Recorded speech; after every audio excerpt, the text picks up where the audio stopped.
What's up, everybody? Jensen Cummings here. Thank you, as always, for tuning in. Today is Best Served Podcast 225. This is day 7. We're putting a bow in Restaurant Marketing Week. We're talking ad spends. You need to spend money. Don't waste money. And I think restaurants sometimes have that flipped. We're throwing money at the wall and wasting a lot of money, yet we don't actually invest enough money in marketing. And so we're going to talk about that a little bit. We're going to get into kind of what ad spends means. It seems like something that we don't understand in restaurants a lot because we're so focused on grassroots marketing, on word of mouth. And for us to put out ads to be able to then create those conversions for us is something that is not quite in our tool belt, so to speak. So we really want to cultivate that a little bit. We're going to talk about some of the very specific terminology you need to be thinking about. ROI, you need to be thinking about ROAS, you need to be thinking about the percentage of your marketing budget. So we're going to really focus on that. And if this is the first time you've interacted with us this week, go back. We've talked everything from storytelling 101 to your digital presence, to photo and video, social media platform best practices, in-store promotions, the future of PR media, and then ad spends today. So get the full story so that you are equipped in this digital age more than ever to be competitive, to survive and thrive through all of this. All right, no further ado. I want to bring in Mark Torres from Vertivine in Colorado. Mark, good to see you. Jensen, thanks for having me. I really like the background, man. This is very mob looking. Like, I feel like I like the energy, the all black. I'm into it. So, Mark, I want you to lay the groundwork for us a little bit. As I mentioned, ad spend, it seems like a different language to so many people in restaurants. So I really want to kind of get people understanding. When we say ad spends, what do we need to be thinking about in restaurants? Right. So, and before I dig in, Jensen, I want to say, thank you to you for putting on something like this and being willing to share free information with restaurants. The truth is, I've been telling clients and prospects that, the industry needs as much TLC as it can get right now. It needs as much great free information that people can adapt for their own restaurants. Some of whom are thriving, some of whom are just trying to survive. That's true. So the more great information we get out there, the better. So kudos to you for doing a week like this. I appreciate that, Mark. Yeah, of course. So when it comes to ad spend and how restaurants should be thinking about it, and we've helped folks from, we're talking, one location to grow into 2 or 3. Our largest client has over 400 locations around the country under a multi-location, multi-brand restaurant group. The way they should be thinking about ad spend is in a location model. So how much should they be spending on that particular location? That works for small groups. It works for very large groups as well. I recently talked to an 8-location brand, and I asked them about their history, about what they had been spending. And they told me, over a 30-day period, and they told me 20. And I said, 20 per location? They said 20 altogether on ad spend. That's far too little to be spending on their ads for them to see any kind of concrete results, to have any kind of data that's going to be helpful. And frankly, if a restaurant walks away from a $20 spend campaign for 8 or 9 locations, they're going to be thinking that ads don't work. Yes. I want to go into this. I want to echo that. I think this is really important. We talked about it when we talked to some of the team around in-store promotions. The reality is promotions work, ads work. You may not be good at them. And what we do is we just kind of do this haphazardly thing. We just throw it together and, we're kind of gunslingers. So we wing it and we try and just, figure it out on the fly. And that doesn't quite work. And so I think it's really important for people to understand ads work. You may not be working them correctly. They work to differing degrees in certain markets, with certain segments, with types of cuisines. They work. So I want to make sure that's done. We're not here to convince you that ads work. We're going to try to give you the understanding of how to apply the methodology. So I appreciate you kind of saying that. So take us to kind of where you want to see them. Obviously, $20 total in a spend. And you're talking a spend per day, per month, the total of the campaign. What was the $20? Right. This is their monthly spend for all those locations. And the idea being that I think a lot of restaurateurs who have never done it before want to dip a toe in the water. And while they're trying to be, and I understand the reasoning behind it, they want to be careful about that spend, and are they getting return on that spend? And that's good thinking. However, you need to spend more money initially on ads in order to actually get the right data that's going to help you get the return that you need in order for that campaign to be worthwhile. So where do you see the opportunities right now for restaurants? Where do they need to be thinking about spending their money, and kind of maybe even give us a little bit of thinking beyond the $20 per month, but where do they need to be thinking about spending their money? Our experience has been, and there was a case study that I sent to you earlier, before this chat started, where we ran this a 22 location study, and this was started as a Google, Facebook, and Instagram campaign. Very quickly, based on the results we were getting, we eliminated Google and Instagram from the spend and focused solely on Facebook. And the reason why our Facebook campaign was working so well, really, there's two things in Facebook that we get very clearly. The first being location. So, if you know your customer and you know that your customer is on average between, let's say, 3 miles, let's say they're at 3 mile radius or a 5 mile radius, we've got zip code level targeting. They call it geo-targeting for that campaign. So now we're not wasting money on folks that will never convert. They will never become customers. So you can bracket it by location. If you really know your customer well and have great access to great demographic information about who your best kinds of customers are, we also have access to demographic information in Facebook. So with those two pieces, if they're used the right way, that can become the foundation for a really successful ad campaign. Yeah, and this is something important for restaurants. We don't spend enough time thinking about that, thinking about where exactly the proximity of our guests are, and also the archetype of our guests, right? We kind of theoretically just think about it. You're talking about, you need to be very practical and understand what specifically are the demographics. There's an opportunity for internal self-reporting that you can find out and start to build those archetypes. And you have lots of intuitive data from your team, from your leadership, to be able to say, these are the type of people, these are the conversations we're having. They go to these schools. These things are like, these micro pieces of information are scalable. They absolutely are scalable. If you find out that there's a great high school right around and the soccer team comes in regularly, well, that's an opportunity to capitalize on that. So that's what we're talking about with location and demographics that I want restaurants to understand. You already are asking them these questions. You just need to categorize them and then deploy them against location and demographics. This is what we're talking about. That is not that alien to restaurants. We do this all the time. We find out about our guests. That's our job. So take that skill and deploy it to ad spends, because then it seems less foreign to you. And I think that will help restaurants. So I'm hoping that's a little bit of an unlock. So talk about budgets a little bit. Talk about where the $20 in a month, you're not going to see anything. And then you're going to say, it didn't work. Well, you're right. Of course it didn't work. You spent $20. Give me an idea. I'm one location. I do $1 million a year, right? I drop 6% to the bottom line, these standards. I'm barely surviving. I don't have money to pay my dishwasher $1 more an hour. And you want me to spend money on advertising?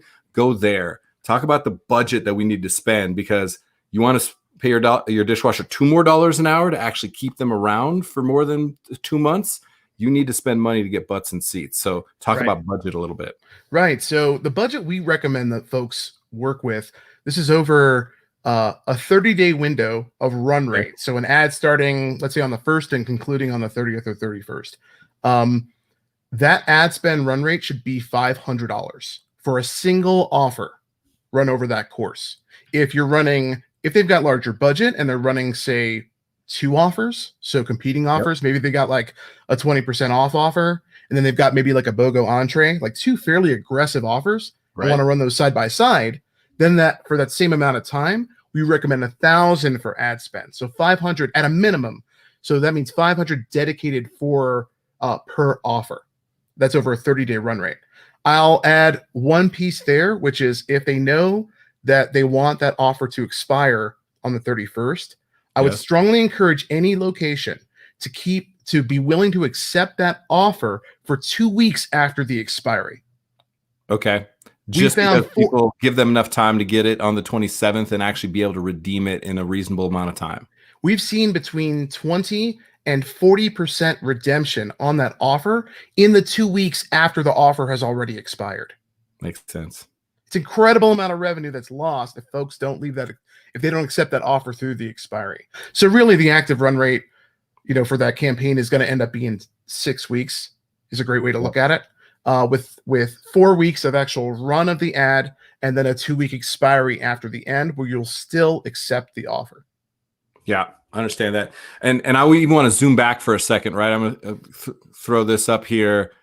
This is kind of a standard that you see out there. Is this from a high level the way that you want them thinking about their budget of marketing as a whole? Is this absolutely number the right absolutely? They need to dedicate at least 5%. I've worked with brands that say we'll dedicate 3%, we'll dedicate 8%. As an average figure, 5%. Earmarking that is the right way to look at their marketing, and that includes all types of marketing, from what their web spend, ad spend, PR, whatever other stuff they're up to. That's the right number. And that's at flow state. If you're at a growth phase, if you want to capture market share at any time, and I think there's a lot of negatives to what's happening right now. There's also always opportunity. And the opportunity is that there is market share to be had. If you are savvy, especially digital with curbside delivery, there is market share. And I would absolutely be pushing at that even 10 to 15% in a short run of maybe say Q4 of this year is a huge opportunity. So don't sleep on that. I know the budgets are super, super tight. There is some opportunity there. So I really appreciate that as well. Mark, this is great. And the case study, we're going to make sure and link that up for people as well, because I thought that was really, really detailed and in depth. And I think that's super important. So Mark Torres, thank you so much for sharing with us. Jensen, my pleasure. All right, Mark, have a great one. You too. All right, let's get right into it. So we kind of set the tone. I like that we got a little bit practical with a specific case study, focusing on Facebook for them. Again, locations, demographics. I think these are super important. And if you're watching this and you still don't understand what we're talking about, I completely get it. I barely do yet. And I spend a lot of time on this. The people that we have on are experts day in and day out. They eat, sleep, and drink this stuff. And so reach out to us. We absolutely want to connect you with more and more information. It's so important, as Mark mentioned, that free information, just access to information, even if it's not free, even if you got to pay for it, like paying 5% of your revenue on marketing, I think is super important. So we're going to get into the nitty gritty right now. I'm going to bring on Matt Plapp, the one and only, rocking the orange. I always love that you are on brand all the time. I appreciate it. Matt, thanks for being on. You're welcome. I appreciate having me on. All right, ROI. I'm going to throw that right up on there. Sophie, throw the banner up. It's on your wall. We hear ROI and we don't know what that means. Return on investment is what it practically means. And there's a formula to that. You're talking about net profit divided by your total investment. So make sure you understand what that actually means. This isn't in restaurants, Matt. In restaurants, a lot of times our ROI, well, it seems like it went well. We create these anecdotal stories in our mind about it. We don't actually track the numbers, and you are an absolute hawk for the numbers. So I want to get into that. ROI, it's on your wall. It's everything. You literally have built the ROI engine, which people will learn a little bit more about with Yume Tran as we end this episode. ROI, why is it important? What do we need to be doing? What vulnerabilities do restaurants have around thinking about and actually tracking ROI? So I use ROI when I train people. I say because a lot of people reach out to me and say, hey, Matt, marketing people, I'm dealing with this restaurant. They don't understand why marketing. They don't like marketing. Why don't they like marketing? Tell me about how to explain it. I said, I want you to think about this. Like, I'm at my house right now. Imagine if I owned this house, but I had never physically been here. I thought it was there. I paid for it every month. I was told by my mortgage guy, my bank, like, oh, trust me, the house is there. But every month I was kind of like, I've never been there. I don't know if it exists. Well, that to me is ROI on your marketing. A lot of businesses have always used the hope and pray. And I've been doing this since 99. I remember as an advertising sales rep in radio back in 1999, 2001, 2003, going into businesses, restaurants, and saying, and like hoping they didn't ask, know how it was going, because I didn't know. Like, we ran a video commercial. Supposedly people heard it. They had a commercial. They heard it because they listened to the radio station, but they had no actual proof typically that somebody walked in and spent money, because people don't walk in and go, hey, I heard your radio commercial. Hey, I saw your Facebook ad. Yeah. Unless you have a trackable metric behind it. And that's where it comes into where you've got to understand, if you're going to spend $1, understand what that dollar brings back to you. So when let's go into kind of There are a lot of acronyms in this game. Now let's talk about specifically the conversion value that you're talking about. And all right, this is ROAS, return on ad spend, specifically the conversion value. So basically what we're trying to do is figure out, we spend $20. Let's use the example that Mark said, and we get $100 back. That means our return on $1 is 5, right? Our return on ad spend, our ROAS is 5. You're getting $5 for every $1 spent, and you're at 5x. So talk about that scenario. What do people need to be thinking about? What numbers are you trying to extract out of the process of ad spends? Okay. So using his example, it was kind of ironic. He said $20 a month. Like, I couldn't imagine anybody spending $20 a month. To me, they might as well just stop advertising if they think $20 a month. I mean, they probably spend $20 every couple of days on pop when they drive back and forth from places. But when you look at marketing, there's 3 things that you should hope to gain from marketing. And I think there's a negative connotation that, yes, I have a program called the ROI Engine. We have a dashboard that shows all sorts of crazy stuff. Yume uses a partner agency of ours, so she has another version of the dashboard that'll show. I think you're showing that later. Yeah. But part of what understanding is like, you've got to think about your marketing. Every dollar you spend should be used to acquire, not sales, somebody's data. You can use the data to drive sales. And I think that's a key element. Like when he was talking about spending $500 a month, our magic number that we see is on average $10 a month to acquire people. Now we have a different, very proven formula that we're spending $10 a day and we're giving Facebook enough data. What that means is we're spending $10 a day, and typically Facebook formula works in 2 to 3 days. So let's say 72 hours. Yep. If you spend $5 a day, which is $15 over 3 days, and let's say it's going to cost you, like in our system, it typically costs $1 to get somebody's info, which is what we consider a conversion. If I get somebody's info and I get 15 of those in 3 days, Facebook's machine, it's like a Ferrari, doesn't have enough gas to get anywhere. If I put $10 a day and I get 10, and over 3 days I get 30, now their algorithm has enough gas to start the car up and take off going. And as you feed it, it finds it. So it says, hey, Matt Plapp saw this ad, stopped on the ad, gave us his phone number, email, birthday. Now we can find more Matt Plapps. That's what you need. So when you look at your advertising dollar, number one, all marketing is used to get attention. The negative is everybody uses that attention to say, hey, here's a promotion through the whole month. Yeah. I don't recommend that, because you don't want to sell in your ads. You want to acquire data. What we do is we say, hey, here's this dollar. We get the attention. We want you to engage in this ad by clicking or commenting. That gets you into our messenger program, which gets your name, email, phone number, birthday. Now I use that because it's basically free. Email, messenger's free. Texting's 1/7 of a penny every time we send something out. So now I'm using that to drive sales. And so when you talk about return on ad spend, I'll just give you a quick example. I'm looking at a place, and I sent you a screenshot of this, but I'm looking at their back end. In the past 30 days, this restaurant in Virginia Beach has spent $268.52 on Facebook ads. So under $10 a day, but $268.52.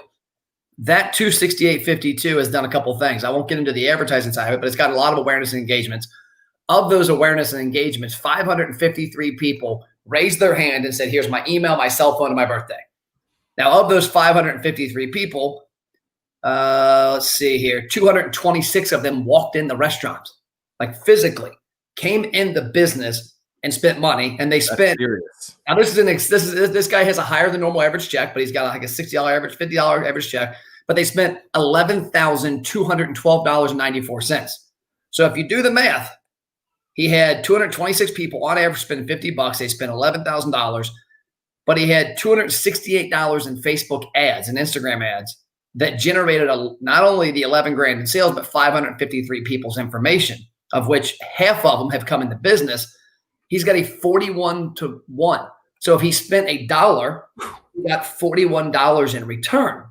Now, we break it down differently, because I look at that, like some people go, oh my gosh, that's a great return he spent, because he paid us about $500, I guess $700 to spend the $200 for him, or $268. Yep. So he actually got about $1,000 spent that month, and he got 11 grand back. So he's got a 10-to-1 everything. But here's the value of it, is he's got 553 people's information. It's our job as a marketer to get somebody to raise their hand, give us their information. It's then our job to drive them in for the first visit. It's the restaurateur's job to have a great experience, great food, great environment. They want to come back.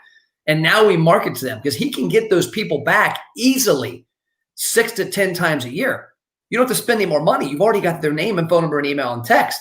So if you have that information and you take that, like that's 11 grand, that seems awesome. But you know what? What if all of a sudden those people come back 10 times this year? That's 100 grand on 1,000. And that's where people fail is ROI. I've gotten good and bad reviews on the ROI aspect because what happens is restaurants, when they see a tangible dollar amount, that's all they cling to. Yeah. I spent 500. I saw 3,000 in sales last month. That's a 6-to-1. I don't like that as much. I'm like, well, it's not a 6-to-1. You also have their data. And if you get them back 6 more times this year, times 3 grand, that's 18 grand. So it all comes down to how they judge it. But at the end of the day, you have to be able to tangibly look and see what your money did. And a lot of businesses, a lot of restaurants will say, hey, I spend that, $500 a month on Facebook and Instagram ads, and it got me 500 likes and 20 shares and 10 comments. And I had people come in and redeem, show their phone and get this special promotion. Well, the problem is when they come in with that promotion, you don't have their name and phone number information. So you just spent money to drive sales that month. I don't want businesses to spend money to drive sales this month. I want you to spend money to invest in your brand. And if you get, let's say you spend that, like this client right here is averaging, let's see here, their summary. They've been in the program. They've been working with us since like May, and he's gotten 2,800 people that have opted in, of which 742 of them have walked in and spent money already.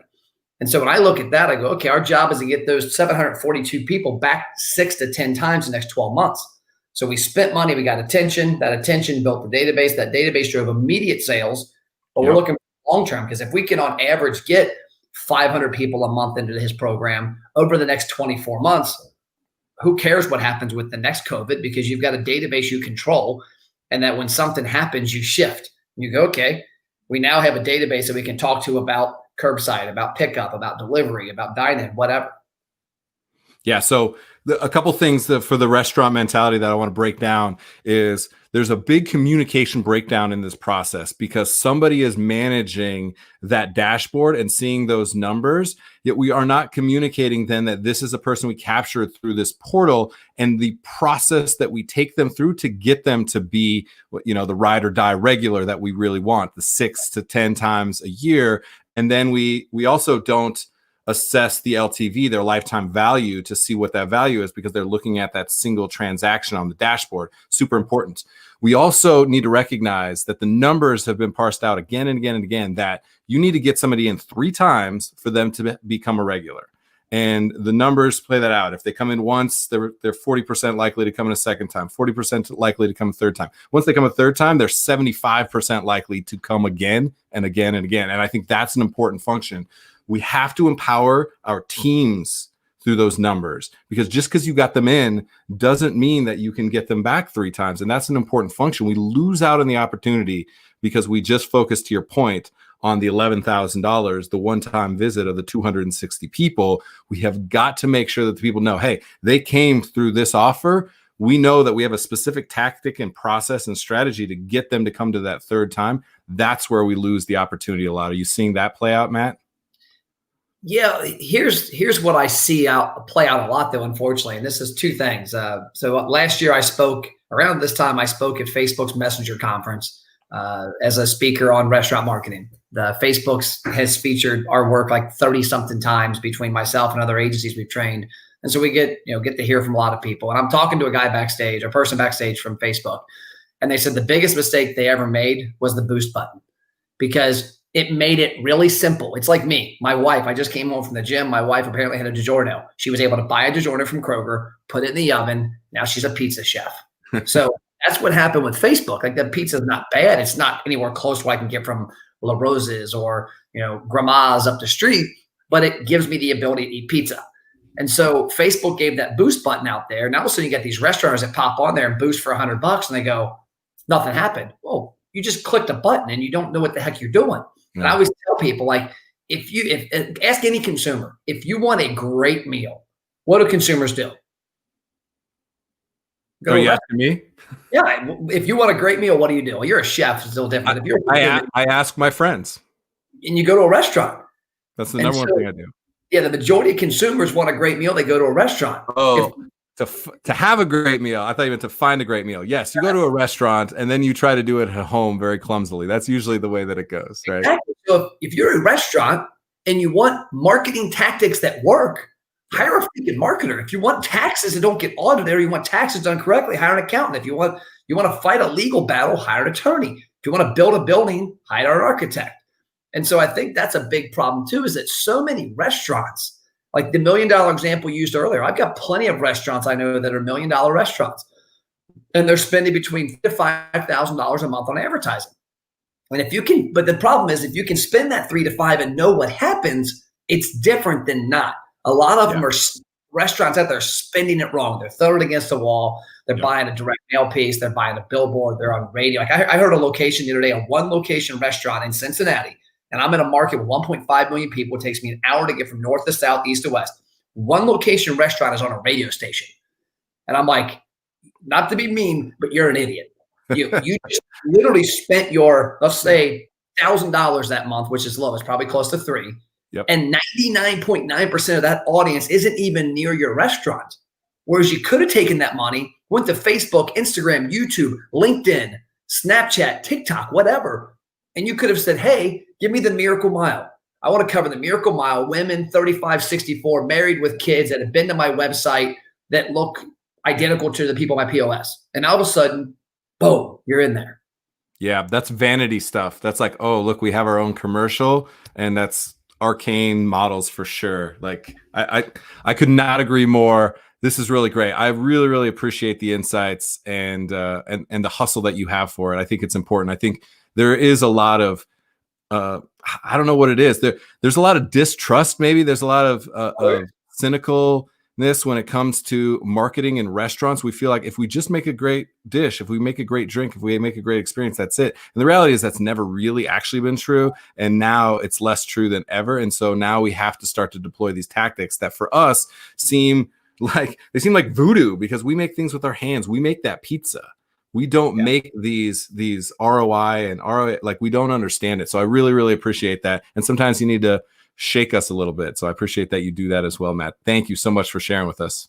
You're welcome. And last thing in closing, find the right professional. And I understand why restaurants are skeptical, because majority of people who sell marketing have, like when I was 24 out of college, I had no clue. I just I didn't have a clue what I was doing. So look out there, find somebody that's got a track record, that's got results, that has a deep understanding, that actually does the work. Like me and my team. Don't go. A national company is typically a Matt Plapp in his 20s selling something he has no clue. So I understand. They've spent money, they've gotten burned, and it makes complete sense. Matt, thank you so much. Have a great day, my friend. All right, everybody. We are going to go to our last guest. We pre-recorded with the one and only Yume Tran, who is actually using ROI Engine. Again, Matt mentioned that, which was completely happenstance, and did not realize that they were actually using that system. So you get to kind of see a little bit of why she utilizes it. And we pre-recorded this. All right, everybody. We are coming to the finale of Restaurant Marketing Week, and there was no better way for us to finish than with the one and only Yume Tran of Indochine Cuisine in Parker, Colorado. Yume, I'm excited to finish the series with you. Thank you. I'm very flattered. Yes. All right. So we're talking, ROI. We're talking about ad spend. Spend money, because restaurants do not spend enough money on marketing. Yet we waste a lot of money on marketing too. And I want to reconcile those two things. And you, as a savvy operator who's thinking drive revenue, always, always, always, I want to get into that. I want to start with mindset. You've talked about this a lot on this show and our interactions. You focus at least 80%, your 80-20 rule is 80% of your time on driving revenue, focused on top line, getting money into the system, versus the cut and control mentality of always trying to to drive to that bottom line, which is important, yet I think the top line mentality. So why is that the way you approach driving revenue in your restaurant? Okay, well, I firmly believe that cost is what cost is. And if you train your staff correctly, say to the cook and to the chef, I need to keep my cost down at 20%. And you train them enough, you have to trust that they do that. And how you can tell, do a quick control by saying, hey, if we sell the same revenue every single week, do we buy the same thing every week, right? So you know that. So you teach them that. So that's one thing for me that I delegated to my staff. I don't go like, oh my God, how much our food costs? And then you become like a micromanager, and then it's not happy. Nobody want to talk about, oh my God, I need to cut here, cut there. That create a very kind of negative environment to work in, kind of depressing. So I will come in all the time. All I wanted to tell them is, hey, you guys doing a great job keeping the cost good, keep everything clean. My job is to bring more revenue, to bring more people, more butt to the seats, right? Yeah. So that for me, it's all more fun. It's all positive when you think about that. When you think about cost cutting, mentality wise, you think of negative things right away. And it brings everybody's spirit down. But if you think about, hey, how do we make more money? How do we bring more people to the restaurant? I.e., they will get paid more. It's more exciting. No cook want to stay slow. They got really frustrated when they go like, oh my God, why am I so dragging my feet? They work better when they're busy. So my job is to bring that. So I have always been that from day one is cost is what cost is. My job is to make sure that I take care of my staff by always make sure that our business is healthy. And that means revenue. That's all I think about all day. I absolutely love it. And here's the thing is you are also then really good at dropping good percentages to the bottom line, yet the mindset is not this cut and control and over manipulate. It's bring money into the system, have a strong system, well-trained staff, manage seconds and pennies, absolutely, yet making sure that you're driving revenue. And the mindset creates an environment of excitement versus, like you said, there's this depressed feeling of like, when did somebody clock in? God. When did they do this? Yeah. Oh my God, what time did I clock in? Oh my God, how much did I cost? I mean, then all of a sudden you drive low quality of food. I mean, I've actually told my cook, we have a great recipe. We know exactly how to do this. You know how to do this. Keep doing what you're doing. Then my job is, of course, we have a spend, like if our food costs go more than like 24-25%, how do I know that? By quickly know how much we spend on a week. Every week we spend the same amount, and all of a sudden we just more than we can know right away. But I don't want to like dive into it with them all the time, hounding them all day long. But we got to cut this, cut that. No dishwasher or send people home early. We never send anybody early whatsoever. We never had to deal with that. None of that whole thing about scheduling people for backup just in case they don't show up. None of that ever happened in my restaurant. You schedule 5 will show up. Because they feel excited when they come into work. Because I come in, they even ask me all the time, so what promotion are we doing today? Please don't do any because we're really busy. So I do ask them to say, hey, should I run my promotion today? Because I want them to be part of that, seeing the revenue, and they care. I mean, I'll come into work the next day and my staff will be like, I think we're kind of slow last night, slower than yesterday. I'm like, really? And they would tell me the revenue. All the cook would know the revenues. I mean, look at how wonderful that is when they actually know the revenue. They're all aware of it. If they know it, they have an opportunity to care about it. I think that's so important. When you're forecasting, labor is a variable percentage. Yet once you're in that week, in that period, in that quarter, whatever that is, those become fixed costs. I'm a big, big believer in that. So I really, really appreciate you saying that, because that's how you invest in your people versus, again, cut and control. So I really, really love that. Let's get into some of the different channels. You are omnipresent. You are everywhere. You're always tasting and sampling and testing and trying different things and allowing the opportunity for your system to create a return on investment. And then you are very savvy at actually understanding and checking the numbers to have the macro view of, is this having an impact on my business? So that you're, again, spending money, and sometimes it's not worthwhile, yet if you learn from it, then you're not wasting money. That's what I want to get through to people. So for you, give us all the channels you're on, because there's a lot. Yes. So starting 2005, we actually signed up with a royalty reward program, because remember this is like 15 years ago when that's not even a hot thing. And we still stay with that vendor. I mean, we're very loyal people. We use them and they've been helping us succeed. We stay with them. So we don't have this shiny object syndrome. Go, oh my God, there's a new tool out there. Let's jump over. They have done good for us for $500 a month. Our revenue ranging from $8,000 to $12,000. Okay. Because have an automatic birthday card sent out, an automatic anniversary sent out. You spend so much money, they send automatically a card. And they believe in the old fashioned where you still send the card, big cards like this, to the mail.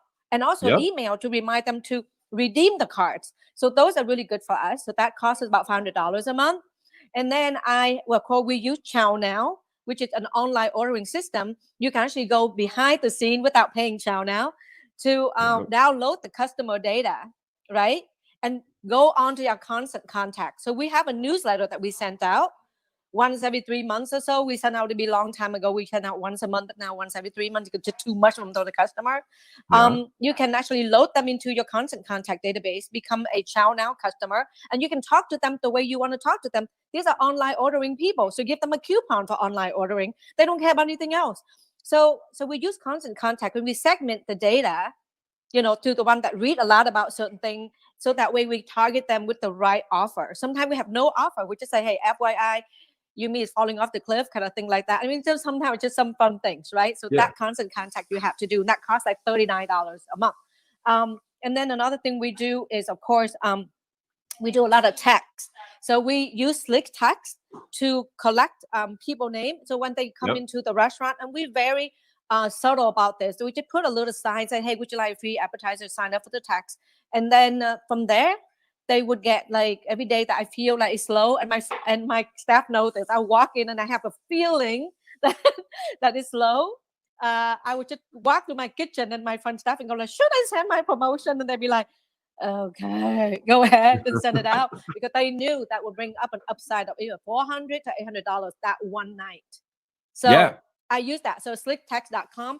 It's cost me right now about $300. It's ranging. You can change the level from $89 to be able to send out 3,500 texts. My text list is only like 1,600 people right now. Because some add on, some fall off, and that's okay.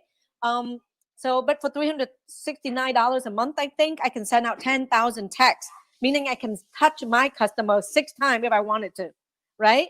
So that is the tool that I have to use whenever I want, and that under my control.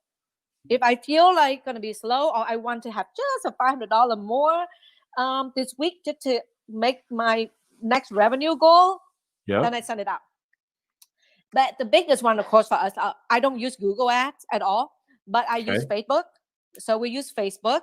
And what it does is that we use a company out of California. And because I came from e-commerce background, no, I don't come from that.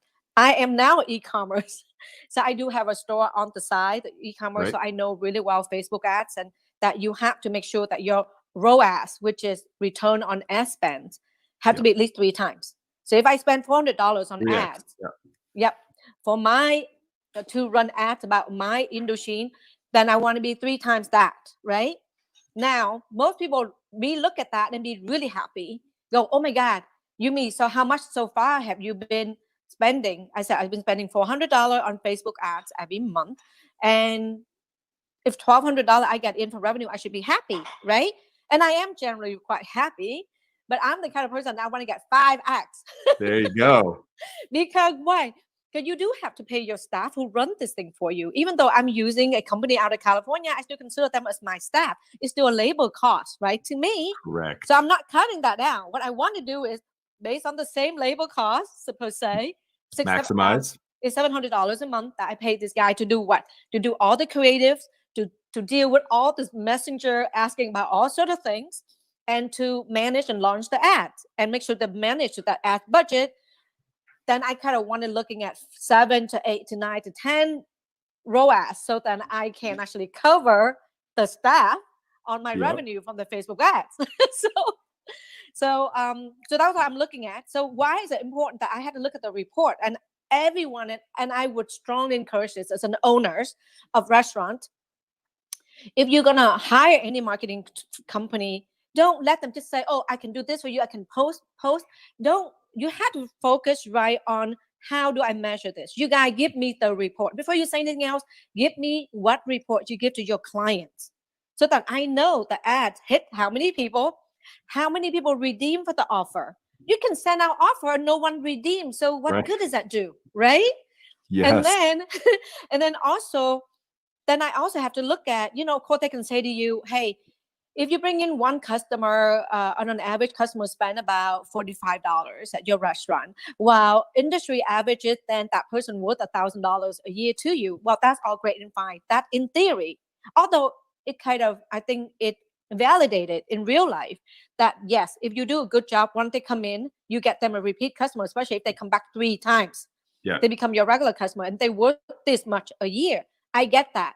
However, still make sure they give you the report to show you that Yeah. they track that. And let's show somebody a report right now. We're going to pop an image on the screen, and I want you to just kind of tell people just quickly kind of what you're thinking about, what you're looking at when you're checking out these numbers. And then for everybody in the comments, drop a link that you can check out kind of the full report and get those numbers, since if you're on your phone, this may be hard to see. But give us an idea. What are you thinking about? What's important to you when you are looking at reporting to understand ROI? All right. Yeah. So, of course, the fact that I'm a very bottom line kind of girl, so I immediately go to the page where I set daily or monthly how much my revenue is. So I know I spend on Facebook ads $400. Every day the report would tell me today, as of right now, I spend $345 and how much my revenue. So as long as the bottom line for me is 5 times or more, I'm happy. Again, most people will be happy and thrilled with 3 times return on ad spends, but I'm looking at more like a 5. So that's one thing for me right away. That's the bottom line I'm looking at. Now, as far as I'm looking at all the things like how many redemption, how many like total ad redemption, like you can see on this report, right? 720 some redeem already. What does that mean to me? That 735 times my offer got redeemed, the first offer. So that means, is that a good offer, or is that not a good offer? So you look at that and modify your offer, right? Because sometimes you think a good offer, but people don't think it's a good offer. It depends on demographic, and you have to test. Like you have to test all the time. You're constantly having to test your creatives, which is the ad that people see, and you're constantly having to test your offer. So for us, the first offer is buy one, get one free up to $15. Okay, people go, wow. Then now what we do, the next offer is something that we said, hey, if you already redeemed the first one, and also it's important too, we designed the offer in such a way when they redeem it, it would ask them on the phone, how much did you spend today? That's how then I can track the revenue. How else would you know, right? You cannot. You have to ask them to track. So then the server would say to the customer, today you spent $56. So then you know. And then the minute they go home, after they redeem the first offer, we offer the second offer. And I know that I'm working through with my team. We have changed the second offer because we said, hey, there are not that many people tracking that second offer. They don't like it for some reason, right? So we need to change it up. So that number help you decide what the next step is, making you constantly testing your offer to your customer. Because not every offer the same. 15% off would work well in certain demographic. It would not work well in certain demographics. So you have to know that. And by doing that, you get to find out more about your customers, right? So then go back into, okay, so if I get them into my regular customer, how do I communicate with them? So it can go right back into the constant contact email. So when I talk to people, what tone do I use? What do I say? What's important to my customer? What do they care about? So because at the end of the day, people come and give you business because they know that you take care of them, that you speaking their languages, that you touching the heart, you're doing things that they say, hey, I relate to that. Yes, I want to eat there. I feel comfortable there, right? So the number is really important to me. And then also that number, so good. We're gonna cut this off because here's what I want to tell people. Yume has so much to offer our hospitality community that I want everyone to come back starting October 16th on Fridays at 2 p.m. Eastern, noon Mountain Time. We're starting a 4-part series that might end up being an ongoing weekly show in perpetuity because there's so much that superpower we need to siphon from Yume. We're going to have a series within Best Served Fresh, one of our channels, and Yume's going to be on with us weekly because there's so much depth for us to go into. This is just a little teaser for everybody. So you teasing people. Absolutely, because we're going to talk about the heart and the emotion. We're going to talk about the staff. We're going to talk about the way you manage your time. We're going to talk about how you go from thinking about the humanity within hospitality, which we absolutely need, down to the millisecond and the penny and the fraction of a penny. And we're going to cover everything in between. So this was amazing. What a way to end. I so appreciate it. You are one of the few people that speak as excited and as fast or faster than I do. Oh, I no. absolutely love having you on, Yume. So thank you for wrapping up this series. Thank And check you. back in, everybody, starting October 16th, again, 2 p.m. Eastern Time. Best Served Fresh. We're going to come in with this 4-part series with Yume Tran of Indochine Cuisine in Parker, Colorado. Yume, thanks for being on. Thank you for having me. It's been fun. All right, cheers. Have a great day. All right, everybody.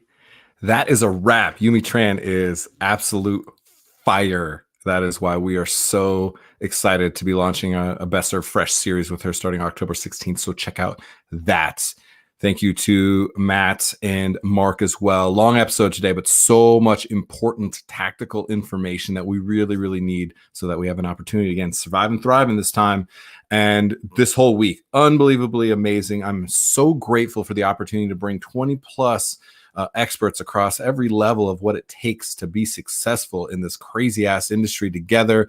And I definitely want to say thank you to our team, Sophie Breaker, who you don't see, but I see moving all the pieces around. And I'm so grateful to have her. Andrew Parr, as always, bringing the best sound bites to the forefront and capturing so much of the essence of what we're trying to deliver to our unsung hospitality heroes, to the future of this industry, to building new models that are equitable, profitable, and sustainable. Corey Nelson, you're going to see some more of his works from some of the video work that he does to bring these stories to life as well. That is it. Thank you so much. Truly grateful to be able to communicate with you, to share with you, and to hopefully help us through this and what happens next in hospitality.